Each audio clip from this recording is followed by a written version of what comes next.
cambios, denuncias y alertas, la Corte Constitucional revisa la crisis en la unidad de víctimas.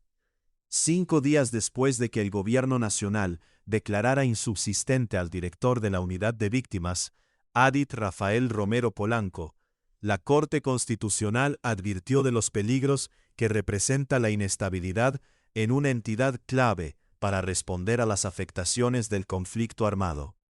La Sala Especial de Seguimiento a la Sentencia T-025 de 2004, que hace más de 2 décadas declaró el estado de cosas inconstitucional en la atención a las víctimas de desplazamiento forzado, manifestó su preocupación por la insubsistencia de Romero y por los cambios en los últimos 3 años. El gobierno del presidente Gustavo Petro ha alternado la administración general de la unidad en varias ocasiones. La excomisionada de la Verdad, Patricia Tobón, de la comunidad indígena Emberá, fue la jefa de la entidad hasta mediados de 2024, cuando asumió la filósofa Lilia Solano. Solano renunció en febrero de 2025, dándole paso a la interinidad de la ex senadora y exalcaldesa Gloria Cuartas, directora de la incipiente Unidad para la Implementación del Acuerdo de Paz. Adit Romero vino después, entre cuestionamientos por antes haber sido mayormente un escolta. La presidencia publicó la hoja de vida de Romero en su portal de aspirantes en mayo de 2025. Antes de ser el responsable de aterrizar la política pública de víctimas, el ingeniero fue secretario del Interior en Barrancabermeja y escolta de la empresa Seguridad y Vigilancia Colombiana, Sevicol. Greiner Osorio se posesionó como director encargado de la unidad de víctimas apenas el Ejecutivo apartó del cargo a Romero. La reiterada rotación en la dirección de la unidad constituye un motivo de seria preocupación, sostuvo la Corte Constitucional. Una salida inquietante. El relevo de Romero resulta particularmente inquietante, afirma el alto tribunal en un comunicado oficial, por estar acompañado de denuncias sobre presuntas irregularidades asociadas a la contratación. La Sala Especial pidió que las autoridades competentes investiguen con prontitud.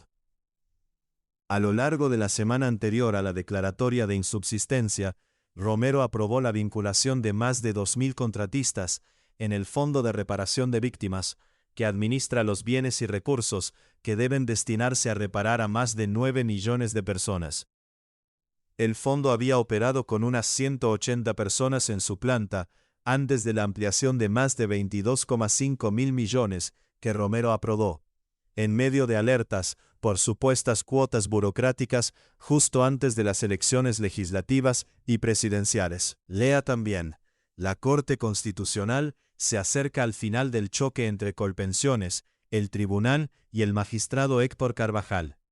Ya en 2024, la Secretaría de Transparencia de la Presidencia señalaba la pérdida de más de 4,2 mil millones en el fondo entre 2018 y 2022, por presunta corrupción en bienes entregados por sentencias de justicia y paz, luego de una auditoría que solicitó la administración de Patricia Tobón. Los cambios frecuentes en la dirección de la unidad pueden afectar significativamente la confianza institucional, tanto de las víctimas como de las entidades que integran el Sistema Nacional de Atención y Reparación Integral a las Víctimas, remarcó la Corte. Esta inestabilidad también puede limitar la continuidad de las políticas públicas, planes y programas que se encuentran en curso, dificultar la consolidación de procesos de mediano y largo plazo, y debilitar la capacidad de liderazgo y de articulación institucional, añadió. Unidad de víctimas, a rendir cuentas. La Sala de Seguimiento prometió adoptar las medidas requeridas para que la unidad informe sobre la ejecución y los resultados de los planes a su cargo, aunque no precisó qué determinaciones concretas ordenará. Y llamó a seleccionar un director o una directora con el máximo rigor.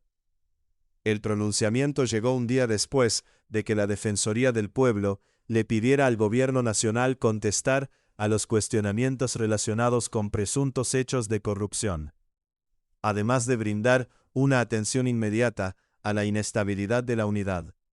La unidad para las víctimas permaneció en silencio hasta este martes.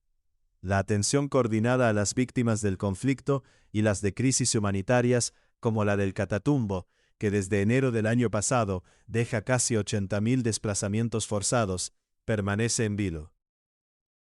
Lea también, esta semana se acepta recusación contra el magistrado Ibáñez y no hay votos para suspender la emergencia. Con un comunicado de casi 2 páginas, la agencia gubernamental rechazó categóricamente lo que calificó como acusaciones difundidas en algunos medios de comunicación, y justificó el ensanche de la nómina. Se requiere personal capacitado en todo el territorio, aseguró.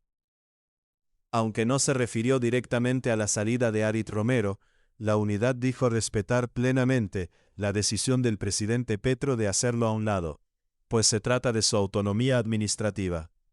Y se calificó a sí misma como pionera en la cobertura de ayuda humanitaria. Hasta la fecha, se han atendido los requerimientos realizados por los entes de control sobre estas denuncias, de cuotas de congresistas y de políticos de Barrancabermeja, la tierra del saliente director Romero. Los señalamientos carecen de sustento, zanjó la unidad.